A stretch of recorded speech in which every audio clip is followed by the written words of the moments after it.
जय हिंद साथियों। आज हम बात करने वाले हैं हिस्ट्री के टॉप 30 एमसीक्यू जो बहुत ही इम्पोर्टेंट है। ये सवाल अक्सर बीपीएससी में पूछे जाते हैं और हमेशा रिपीट हुआ करता है। आपको इसका जवाब पता है क्या? तो चलिए आज का वीडियो स्टार्ट करते हैं और बताइएगा कमेंट में कितना आपका सही हुआ है। नंबर 1 क्वेश्चन है, 1857 की क्रांति का वास्तविक कारण क्या था? 1857 की क्रांति का वास्तविक कारण क्या था? इसका जो एनफील्ड राइफल के जो कारतूस थे उसमें गाय और सूअर की चर्बी का प्रयोग किया गया था, जिससे धार्मिक भावनाएं आहत हुई थी। तो आप लोग समझ गए। अगला क्वेश्चन देखते हैं, 2 नंबर। भारतीय राष्ट्रीय कांग्रेस की स्थापना कब हुई? भारतीय राष्ट्रीय कांग्रेस की स्थापना बता दें। 1885 ईस्वी में हुई। 28 दिसंबर 1885 ईस्वी को मुंबई में ए.ओ. यूंग के प्रयास से हुआ। अगला क्वेश्चन देखते हैं, 3 नंबर। पूर्ण स्वराज का प्रस्ताव किस अधिवेशन में पारित किया गया था? पूर्ण स्वराज का प्रस्ताव किस अधिवेशन में पारित किया गया था? 1929 के लाहौर अधिवेशन में। 1929 के लाहौर अधिवेशन में किसकी अध्यक्षता में किया गया था? जवाहरलाल नेहरू की अध्यक्षता में। अगला क्वेश्चन देखते हैं, 4 नंबर। भारत छोड़ो आंदोलन कब शुरू हुआ? भारत छोड़ो आंदोलन कब शुरू हुआ? 1942 ईस्वी में।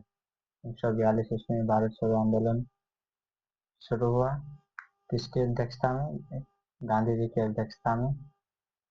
इसी में गांधी जी करो या मरो का नारा दिए थे। अगला क्वेश्चन देखते हैं, 5 नंबर। साइमन कमीशन भारत कब आया था? साइमन कमीशन भारत कब आया था? 1928 में। साइमन कमीशन भारत कब आया था? 1928 में। साइमन कमीशन भारत 1928 में आया, लेकिन कोई भी भारतीय सदस्य नहीं था, इसलिए इसका विरोध साइमन वापस जाओ का नारा देकर किया गया था। 6 नंबर क्वेश्चन देखते हैं, गांधी इरविन समझौता कब हुआ? गांधी इरविन समझौता कब हुआ? 1931 में हुआ। 5 मार्च 1931 को गांधी जी और लॉर्ड इरविन के बीच एक समझौता हुआ। इसके बाद गांधी जी ने दूसरा गोलमेज सम्मेलन में भाग लिया। गांधी इरविन समझौता को ही दिल्ली समझौता कहा जाता है। अगला क्वेश्चन देखते हैं, 7 नंबर। स्वराज पार्टी की स्थापना किसने किया था? स्वराज पार्टी की स्थापना किसने किया था? चित्तरंजन दास और मोतीलाल नेहरू ने किया था। स्वराज पार्टी की स्थापना किसने किया? चित्तरंजन दास और मोतीलाल नेहरू ने।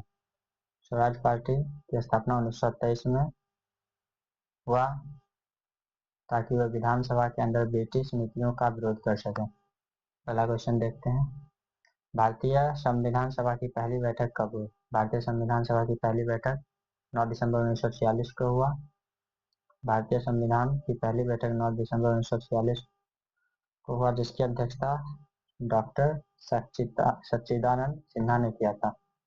अगला क्वेश्चन देखते हैं, 9 नंबर। दांडी मार्च किस वर्ष शुरू हुई? दांडी मार्च किस वर्ष शुरू हुई? 1930 में। महात्मा गांधी जी ने 12 मार्च 1930 को साबरमती आश्रम से दांडी तक 240 मील की यात्रा शुरू की। यह नमक कानून के खिलाफ सत्याग्रह था। अगला क्वेश्चन देखते हैं, जलियांवाला बाग हत्याकांड कब हुआ था? जलियांवाला बाग हत्याकांड कब हुआ था? 1919 में। 13 अप्रैल 1919 को अमृतसर के जलियांवाला बाग में जनरल डायर ने निहत्थे लोगों को गोली चलवा दी, जिसमें सैकड़ों लोग मारे गए थे। अगला क्वेश्चन देखते हैं, फोर्ट ब्लॉक की स्थापना कब हुई? किसने किया? फोर्ट ब्लॉक की स्थापना किसने किया?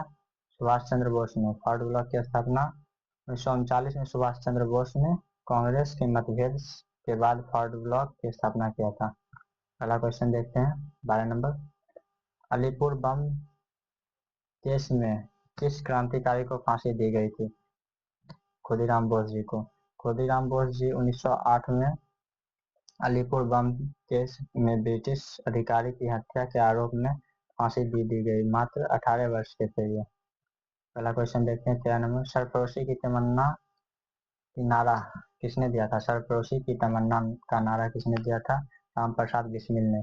यह नारा क्रांति की भावना को जगाने के लिए राम प्रसाद बिस्मिल ने दिया था, जो 1920 के दशक में क्रांतिकारियों को प्रेरणा स्रोत बना। अगला क्वेश्चन देखते हैं, बंग बंग आंदोलन कब शुरू हुआ? बंग बंग आंदोलन कब शुरू हुआ? 1905 ईस्वी में। 16 अक्टूबर 1905 को लॉर्ड कर्जन ने बंगाल का विभाजन किया, जिसका पूरे भारत में विरोध हुआ था और बंग बंग आंदोलन शुरू हुआ। जब 1905 में बंगाल विभाजन हुआ था, उस टाइम बंग बंग आंदोलन शुरू हुआ था। अगला क्वेश्चन देखते हैं, कौन सी घटना के बाद गांधी जी ने असहयोग आंदोलन वापस ले लिया? कौन सी घटना था? चौरा चौरी हत्याकांड था। चौरा चौरी हत्याकांड 1922 में उत्तर प्रदेश में हिंसा के कारण गांधी जी ने अहिंसा के सिद्धांत पर चलते हुए असहयोग आंदोलन स्थगित कर दिया गया था, बंद कर दिया असहयोग आंदोलन। अगला क्वेश्चन देखते हैं, 1857 की क्रांति में इलाहाबाद बहादुर शाह जफर को किसने दिल्ली का नेता घोषित किया था? 1857 की क्रांति में बहादुर शाह जफर को किसने दिल्ली का नेता घोषित किया था? घोषित किया सिपाहियों ने। दिल्ली पहुंचे विद्रोही सिपाहियों ने मुगल बादशाह बहादुर शाह जफर को दिल्ली का नेता घोषित किया था। अगला क्वेश्चन देखते हैं, कांग्रेस सोशलिस्ट पार्टी की स्थापना कब हुई? कांग्रेस सोशलिस्ट पार्टी की स्थापना 1934 में हुआ, जो आचार्य नरेंद्र देव और जयप्रकाश नारायण जेपी नारायण ने 1934 में कांग्रेस के अंदर ही समाजवादी विचारधाराओं से प्रेरित होकर सीएसपी यानी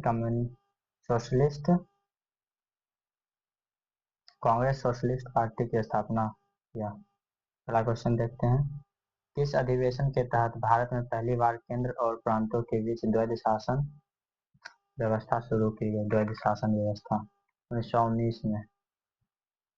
मॉन्टेग्यू चेम्सफोर्ड सुधारों के तहत 1919 के अधिनियम से भारत में पहली बार द्वैध शासन लागू हुआ।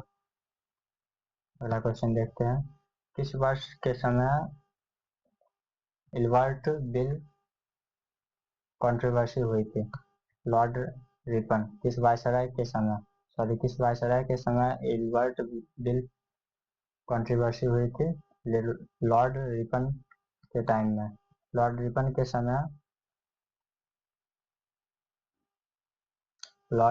समय 1883 ईस्वी में इल्बर्ट बिल पेश हुआ, जिसमें भारतीय मजिस्ट्रेट को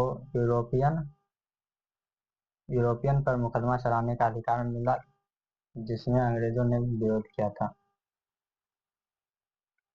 कौन सी घटना द्वितीय विश्व युद्ध के दौरान भारत की स्वतंत्रता के लिए निर्णायक मोड़ थी? भारत छोड़ो आंदोलन। क्या था? भारत छोड़ो आंदोलन 1942 में शुरू हुआ था। भारत छोड़ो आंदोलन स्वतंत्रता संघर्ष का अंतिम बड़ा जन आंदोलन था, जिसने ब्रिटिश शासन की नींव हिला दी थी। अगला क्वेश्चन देखते हैं, इनकलाब जिंदाबाद का नारा किसने दिया था? भगत सिंह ने दिया था। इनकलाब जिंदाबाद का नारा भगत सिंह ने दिया था।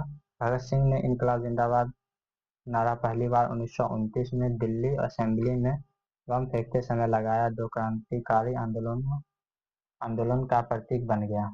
अगला क्वेश्चन देखते हैं, भारतीय राष्ट्रीय कांग्रेस के पहला मुस्लिम अध्यक्ष कौन था? भारतीय राष्ट्रीय कांग्रेस के पहला मुस्लिम अध्यक्ष कौन था? तो वो था बदरुद्दीन तैयब जी। बदरुद्दीन तैयब जी 1887 में बदरुद्दीन तैयब जी 1887 में मद्रास अधिवेशन में कांग्रेस के तीसरे और पहले मुस्लिम अध्यक्ष बने। अगला क्वेश्चन देखते हैं 23 नंबर, अंग्रेज द्वारा फूट डालो और शासन करो नीति कब अपनाई? फूट डालो और राज करो यानी शासन करो कब अपनाए? 1857 के बाद। 1857 की क्रांति के बाद अंग्रेजों ने हिंदू मुस्लिम एकता को तोड़ने के लिए डिवाइड एंड रूल की नीति अपनाई। अगला क्वेश्चन देखते हैं, सुभाष चंद्र बोस ने आजाद हिंद फौज की स्थापना कब किया? सुभाष चंद्र बोस ने आजाद हिंद फौज की स्थापना कब किया? कहाँ किया? सिंगापुर में। सुभाष चंद्र बोस ने 1943 में सिंगापुर में राष्ट्र बिहारी बोस से आजाद हिंद फौज का नेतृत्व ग्रहण किया। अगला क्वेश्चन देखते हैं, चंपारण सत्याग्रह किससे संबंधित है?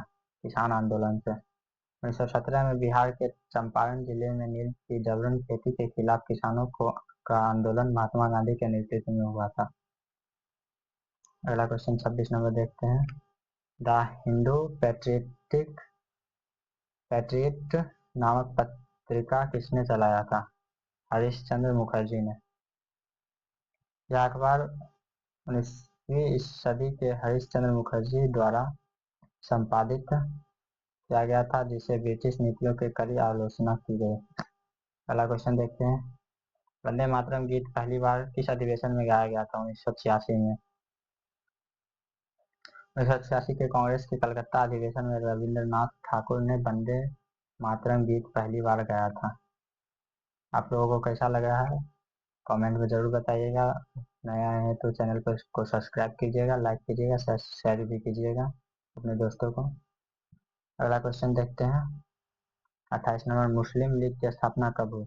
मुस्लिम लीग की स्थापना 1906 ईस्वी में हुआ। मुस्लिम लीग की स्थापना 30 दिसंबर 1906 को ढाका, अब बांग्लादेश में है, जिसका उद्देश्य मुस्लिमों के हित के लिए रक्षा करना था। अगला क्वेश्चन देखते हैं। 29 नंबर, कांग्रेस के किस अधिवेशन में स्वदेशी आंदोलन का प्रस्ताव पारित हुआ? 1906 में कोलकाता अधिवेशन। 1906 के कोलकाता अधिवेशन में दादा भाई नौरोजी की अध्यक्षता में स्वदेशी और बहिष्कार का प्रस्ताव पारित हुआ था। 30 नंबर देखते हैं, जो लास्ट क्वेश्चन है। किस ब्रिटिश अधिकारी ने डॉक्ट्रिन ऑफ लैप्स हड़प नीति लागू किया था? लॉर्ड डलहौजी। लॉर्ड डलहौजी 1848 से 1856 में उत्तराधिकारी न होने पर रियासतों को ब्रिटिश सरकार में मिलाने की नीति अपनाई, जिसे हड़प नीति कहा गया है। आज के लिए इतना ही दोस्तों, मिलते हैं अगले वीडियो में। किस टॉपिक पे चाहिए कमेंट में जरूर बताइएगा। चैनल पर नए आए तो चैनल को सब्सक्राइब करें और हमारे वीडियो को पूरा देखें। मिलते हैं अगले वीडियो में। जय हिंद।